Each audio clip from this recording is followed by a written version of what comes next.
Mamahalang ating topic ngayon na tinatanong ni Berhel. Ang tanong niya ay, Hi, paano ba pigilan bago pa lumabas? Natin pag-usapan for today's video.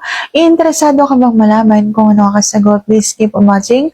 Pero bago yan, kung bago ka pa lang sa aking channel, please consider to like this video and subscribe my channel.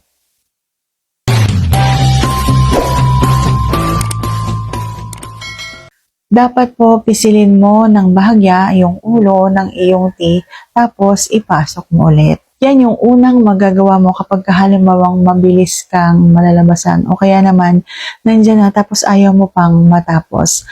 Pangalawa mo pwedeng magawa ay yung iiba-ibahin mo yung pwesto na ginagawa ninyo. Hindi lang yung isa. At ihuhuli mo yung pinaka nakikiliti yung team mo kapag halimbawa yung pwesto na yun ang ginagawa ninyo. Halimbawa, ang pwesto na mabilis kang nakikiliti ay yung nasa ibabaw ka o kaya naman nasa likod ka, yung ganyan. Ihuhuli mo yan. Huwag mo munang uunahin yung pinaka masarap para sa iyo.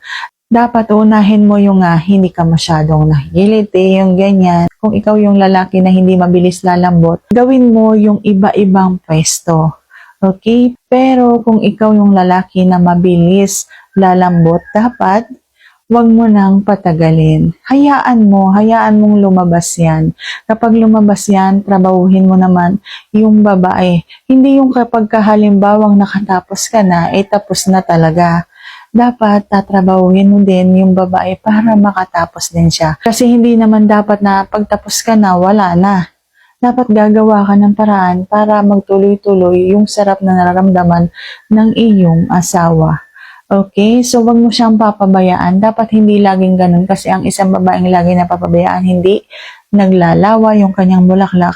Kalaunan po, matutuyot yan. Hindi ka na masasapan kapag halimbawang araw-araw o lagi-lagi na hindi siya naglalawa. Masasana yung kanyang bulaklak.